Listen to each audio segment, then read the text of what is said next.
Ceci est un livre audio autogénéré par Google.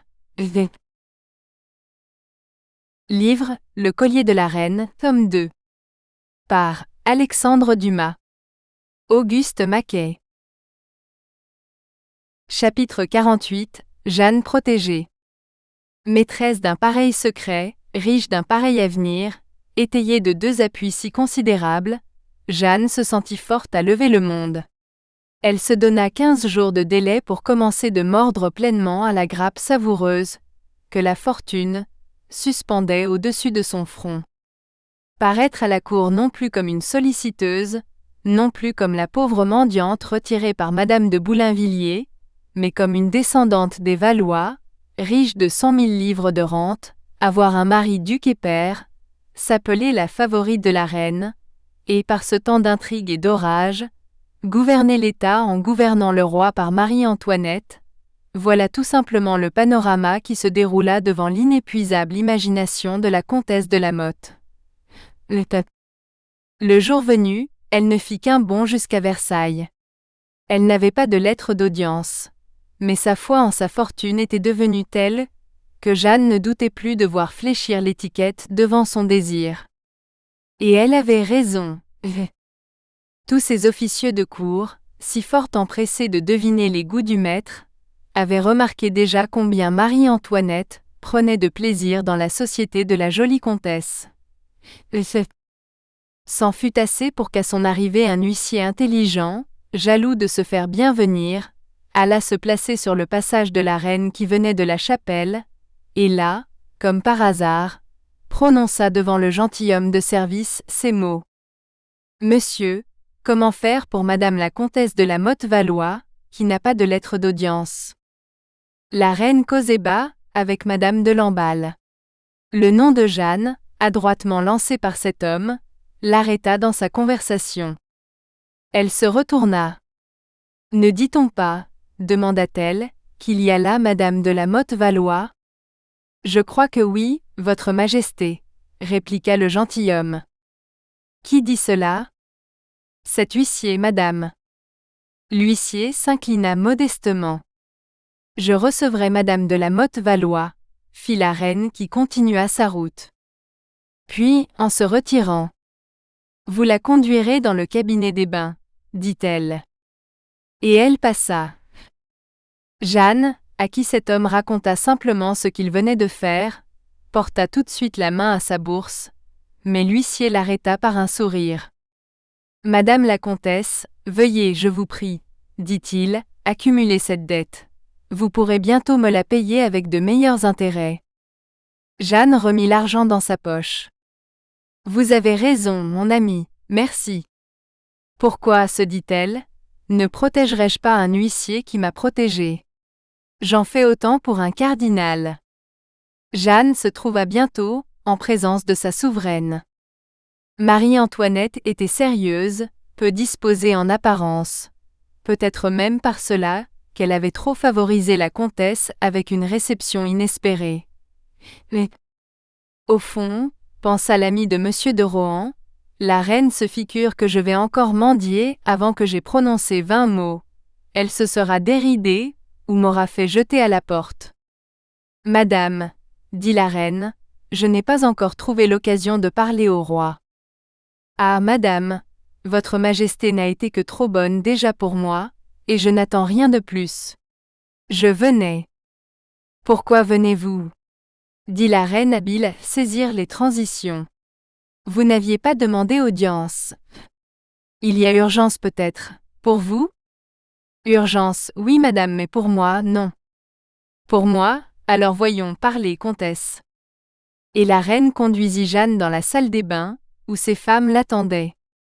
La comtesse, voyant autour de la reine tout ce monde, ne commençait pas la conversation.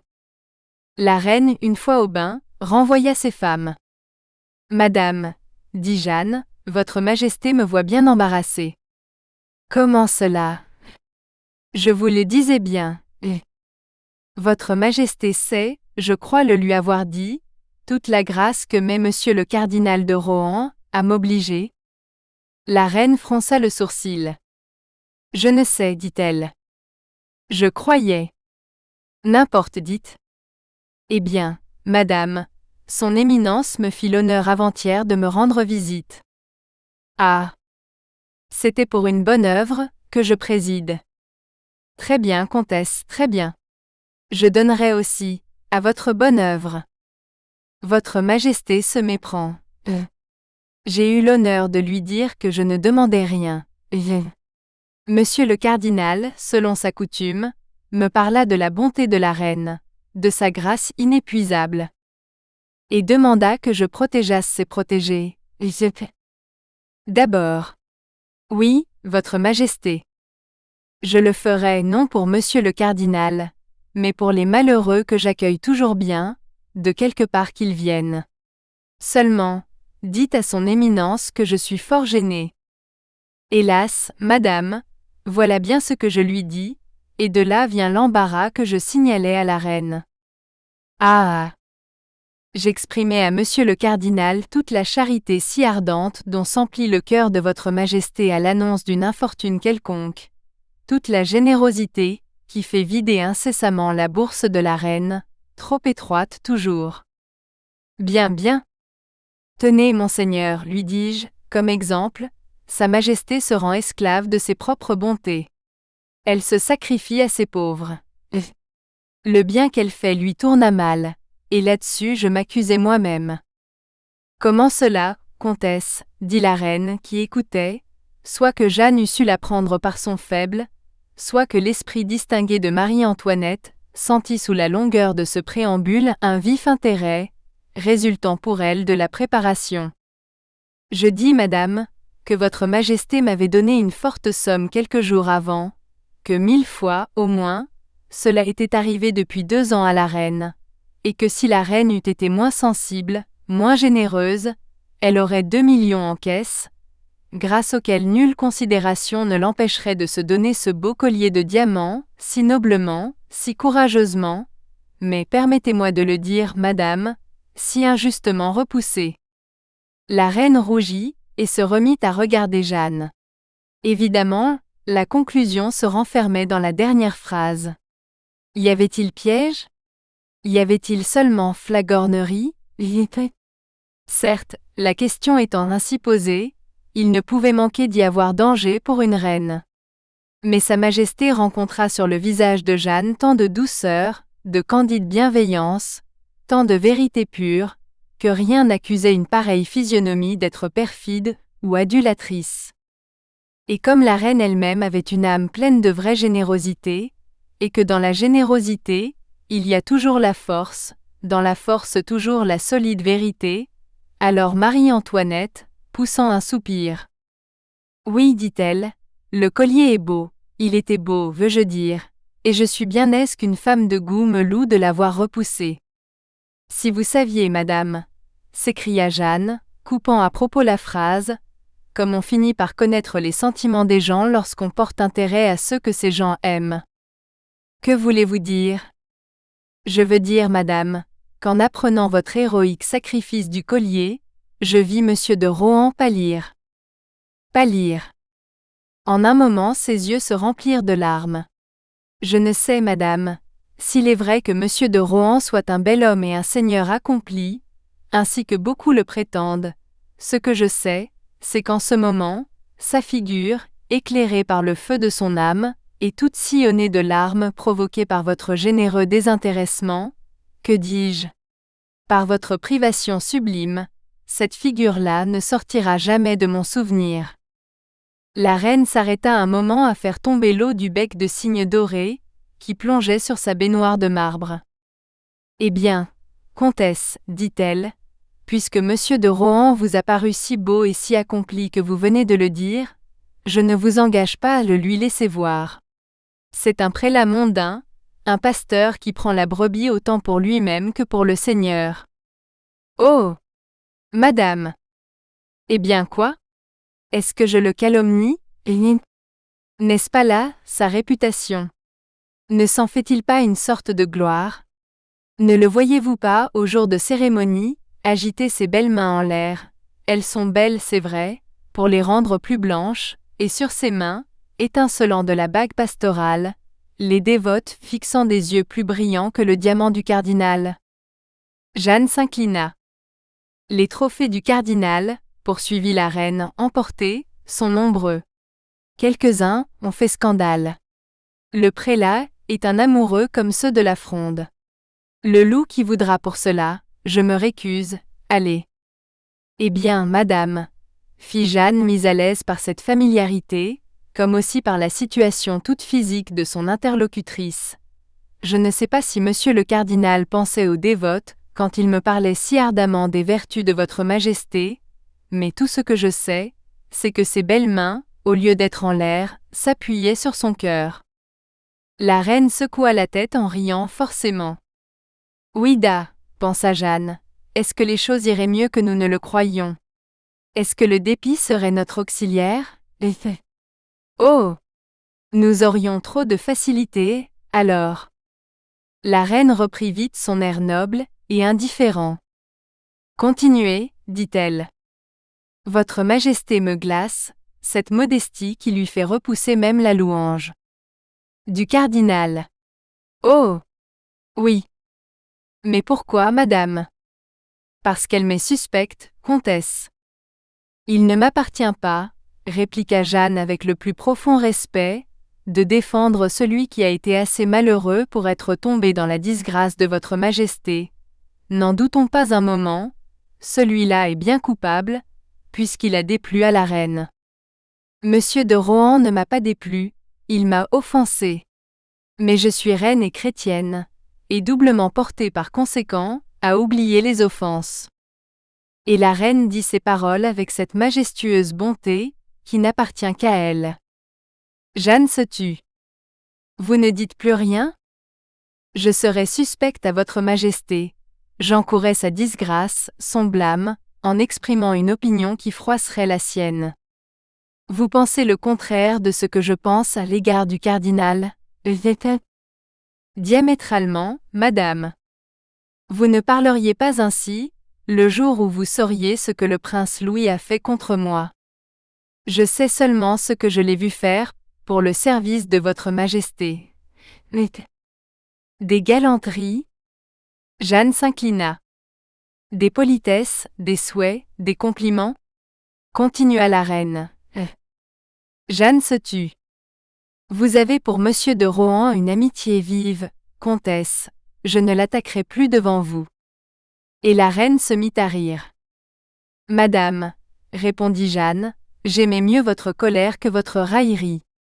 Ce que ressent monsieur le cardinal pour votre majesté est un sentiment tellement respectueux, que, j'en suis sûre, s'il voyait la reine rire de lui, il mourrait. Oh! Oh, il a donc bien changé.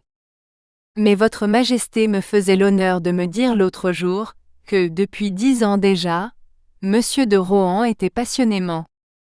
Je plaisantais, comtesse, dit sévèrement la reine. Jeanne, réduite au silence, parut à la reine résignée à ne plus lutter, mais Marie-Antoinette se trompait bien. Pour ces femmes, nature de tigre et de serpent, le moment où elles se replient est toujours le prélude de l'attaque, le repos concentré précède l'élan. Vous parlez de ces diamants, fit imprudemment la reine. Avouez que vous y avez pensé. Jour et nuit, madame, dit Jeanne avec la joie d'un général qui voit faire sur le champ de bataille une faute décisive à son ennemi. Ils sont si beaux, ils iront si bien à votre majesté. Comment cela? Oui, madame, oui, à votre majesté. Mais ils sont vendus? Oui, ils sont vendus. À l'ambassadeur de Portugal? Jeanne secoua doucement la tête. Non? Fit la reine avec joie. Non, madame. À qui donc? Monsieur de Rohan les a achetés. La reine fit un bond, et tout à coup refroidit. Ah, fit-elle. Tenez, madame, dit Jeanne avec une éloquence pleine de fougue et d'entraînement, ce que fait monsieur de Rohan est superbe, c'est un moment de générosité, de bon cœur, c'est un beau mouvement, une âme comme celle de votre majesté ne peut s'empêcher de sympathiser avec tout ce qui est bon et sensible. À peine monsieur de Rohan a-t-il su par moi, je l'avoue, la gêne momentanée de votre majesté. Comment, s'est-il écrié, la reine de France se refuse ce que n'oserait se refuser une femme de fermier général? Comment, la reine peut s'exposer à voir un jour madame Necker, parée de ses diamants? Monsieur de Rohan ignorait encore que l'ambassadeur de Portugal les eût marchandés. Je le lui appris. Son indignation redoubla. Ce n'est plus, dit-il, une question de plaisir à faire à la reine. C'est une question de dignité royale. Je connais l'esprit des cours étrangères, vanité, ostentation. On y rira de la reine de France, qui n'a plus d'argent pour satisfaire un goût légitime. Et moi, je souffrirais qu'on raille à la reine de France. Non, jamais. Et il m'a quitté brusquement. Une heure après, je sus qu'il avait acheté les diamants. 1500 000 livres 1600 000 livres. Et quelle a été son intention en les achetant? Que puisqu'ils ne pouvaient être à votre majesté, ils ne fussent pas du moins à une autre femme. Et vous êtes sûr que ce n'est pas pour en faire hommage à quelque maîtresse, que monsieur de Rohan a acheté ce collier? Je suis sûr que c'est pour l'anéantir, plutôt que de le voir briller à un autre col, qu'à celui de la reine. Marie-Antoinette réfléchit, et sa noble physionomie laissa voir sans nuage tout ce qui se passait dans son âme. Ce qu'a fait là monsieur de Rohan est bien, dit-elle, c'est un trait noble et d'un dévouement délicat. Jeanne absorbait ardemment ces paroles. Vous remercierez donc monsieur de Rohan, continua la reine. Oh! Oui, madame. Vous ajouterez que l'amitié de monsieur de Rohan m'est prouvée, et que moi, en honnête homme, ainsi que le dit Catherine, j'accepte tout de l'amitié, à charge de revanche. Aussi, j'accepte non pas le don de monsieur de Rohan. Quoi donc, alors? Mais son avance, monsieur de Rohan a bien voulu avancer son argent ou son crédit, pour me faire plaisir. Je le rembourserai. Beumer avait demandé du comptant, je crois. Oui, madame. Combien? 200 000 livres? 250 000 livres. C'est le trimestre de la pension que me fait le roi. On me l'a envoyé ce matin d'avance, je le sais, mais enfin on me l'a envoyé. La reine sonna rapidement ses femmes qui l'habillèrent, après l'avoir enveloppée de fines batiste chauffées. Restée seule avec Jeanne, et réinstallée dans sa chambre, elle dit à la comtesse. Ouvrez, je vous prie, ce tiroir. Le premier? Non, le second. Vous voyez un portefeuille? Le voici, madame. Il renferme 250 000 livres. Comptez-les. Jeanne obéit. Portez-les au cardinal. Remerciez-le encore. Dites-lui que chaque mois, je m'arrangerai pour payer ainsi. On réglera les intérêts. De cette façon, j'aurai le collier qui me plaisait tant, et si je me gêne pour le payer, au moins je ne gênerai point le roi. Elle se recueillit une minute. Et j'aurai gagné à cela, continua-t-elle, d'apprendre que j'ai un ami délicat qui m'a servi. Elle attendit encore. Et une amie qui m'a deviné, fit-elle, en offrant à Jeanne sa main, sur laquelle se précipita la comtesse. Puis, comme elle allait sortir, après avoir encore hésité, « Comtesse, dit-elle tout bas, comme si elle avait peur de ce qu'elle disait, vous instruirez monsieur de Rohan qu'il sera bienvenu à Versailles, et que j'ai des remerciements à lui faire. » Jeanne s'élança hors de l'appartement, non pas ivre, mais insensée de joie et d'orgueil satisfait. Elle serrait les billets de caisse, comme un vautour sa proie volée. Fin du chapitre. Chapitre 49, le portefeuille de la reine. Cette fortune, au propre et au figuré, que portait Jeanne de Valois, nul n'en sentit l'importance plus que les chevaux, qui la ramenèrent de Versailles. Si jamais chevaux pressés de gagner un prix, volèrent dans la carrière, ce furent ces deux pauvres chevaux de carrosse de louage. Leur cocher, stimulé par la comtesse, leur fit croire qu'ils étaient les légers quadrupèdes du pays d'Élie, et qu'il y avait à gagner 2 talents d'or pour le maître, triple ration d'orge mondée pour eux. Le cardinal n'était pas encore sorti, quand Madame de la Motte arriva chez lui, tout au milieu de son hôtel et de son monde. Elle se fit annoncer plus cérémonieusement qu'elle n'avait fait chez la reine. « Vous venez de Versailles » dit-il. « Oui, monseigneur. » Il la regardait, elle était impénétrable. Elle vit son frisson, sa tristesse, son malaise, elle n'eut pitié de rien. « Eh bien » fit-il. « Eh bien, voyons, monseigneur, que désirez-vous ? Parlez un peu, afin que je ne me fasse pas trop de reproches. » « Ah, comtesse, vous me dites cela d'un air attristant, n'est-ce pas ? Tuant. Vous vouliez que je visse la reine ? Oui. Je l'ai vue. Vous vouliez qu'elle me laissât parler de vous, elle qui, plusieurs fois, avait témoigné son éloignement pour vous et son mécontentement, en entendant prononcer votre nom. Je vois qu'il faut, si j'ai eu ce désir, renoncer à le voir exaucé. Non, la reine m'a parlé de vous. Ou plutôt vous avez été assez bonne pour lui parler de moi. Il est vrai. Et Sa Majesté a écouté, Cela mérite explication. Ne me dites pas un mot de plus, comtesse. Je vois combien Sa Majesté a eu de répugnance. Non, pas trop, j'ai osé parler du collier. Osé dire que j'ai pensé à l'acheter pour elle, oui. Oh! Comtesse, c'est sublime. Et elle a écouté? Mais oui. Vous lui avez dit que je lui offrais ces diamants? Elle a refusé net. Je suis perdue. Refusé d'accepter le don, oui, mais le prêt. Le prêt. Vous auriez tourné si délicatement l'offre? Si délicatement, qu'elle a accepté. Je prête à la reine, moi. Comtesse, est-il possible? C'est plus que si vous donniez, n'est-ce pas? 1000 fois. Je le pensais bien.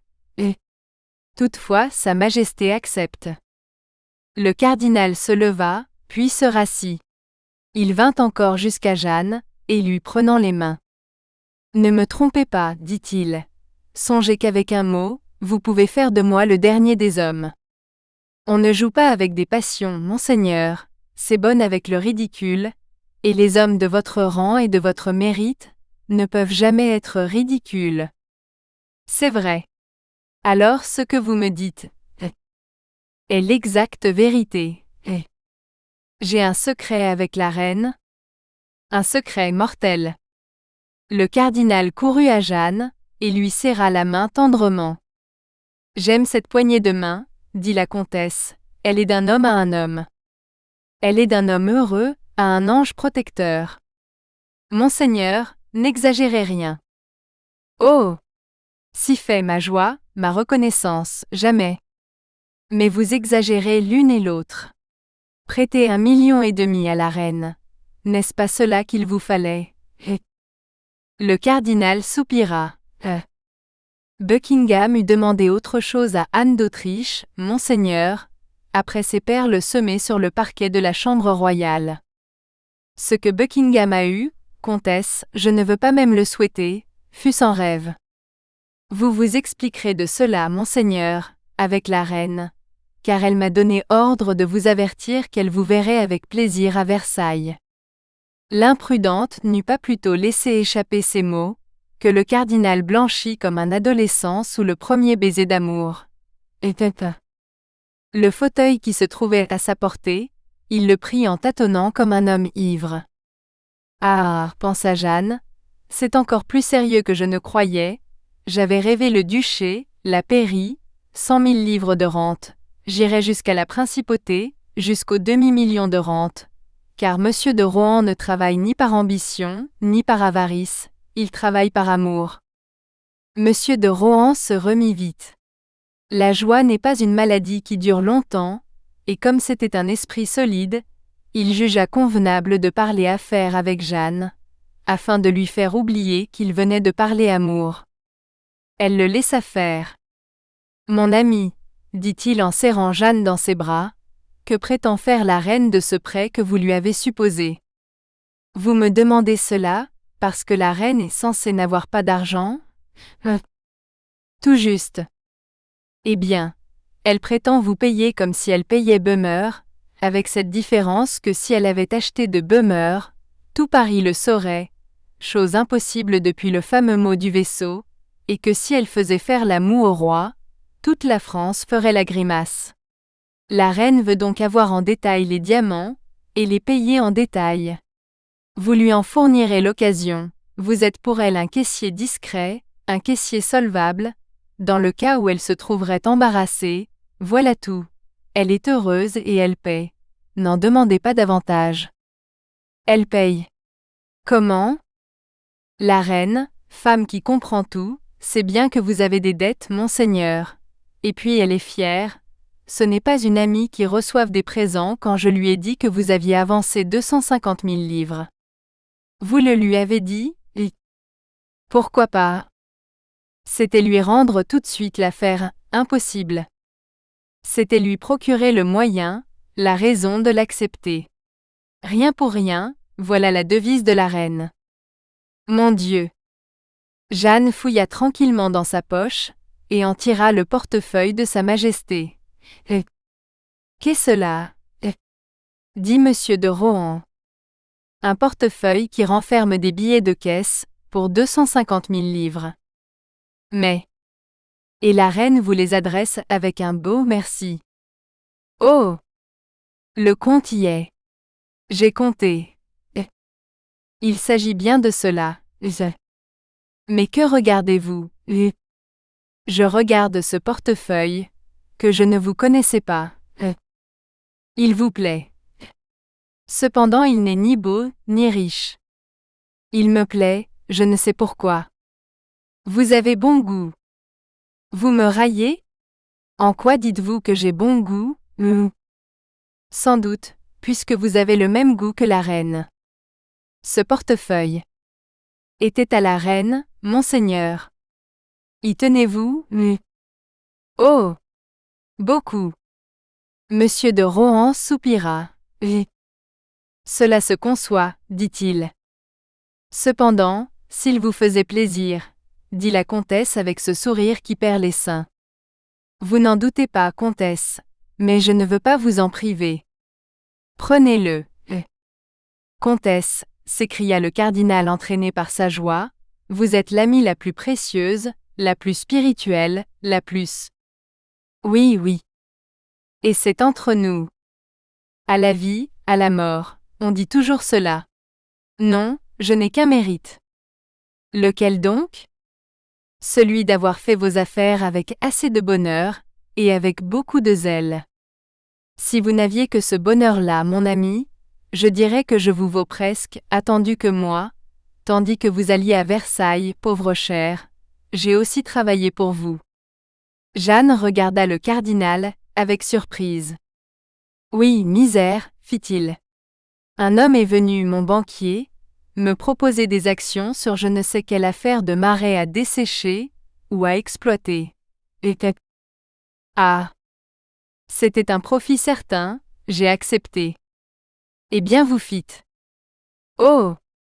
Vous allez voir que je vous place toujours dans ma pensée, au premier rang. Au deuxième, c'est encore plus que je ne mérite. Mais voyons. Mon banquier m'a donné 200 actions, j'en ai pris le quart pour vous, les dernières. Oh! Monseigneur! Laissez-moi donc faire. 2 heures après, il est revenu. Le fait seul du placement de ses actions en ce jour avait déterminé une hausse de 100%. Il me donna 100 000 livres. Belle spéculation. Dont voici votre part, chère comtesse, je veux dire chère amie. Et du paquet de 250 000 livres donné par la reine, il glissa 25 000 livres dans la main de Jeanne. C'est bien, monseigneur, donnant. Ce qui me flatte le plus, c'est que vous avez pensé à moi. Il en sera toujours de même, répliqua le cardinal, en lui baisant la main. « Attendez-vous à l'appareil, dit Jeanne Monseigneur, à bientôt, à Versailles. » Et elle partit, après avoir donné au cardinal la liste des échéances choisies par la reine, et dont la... Nous espérons que vous avez apprécié cet aperçu. Pour continuer à écouter ce livre audio sur Google Play Livres, utilisez le lien dans la description de la vidéo.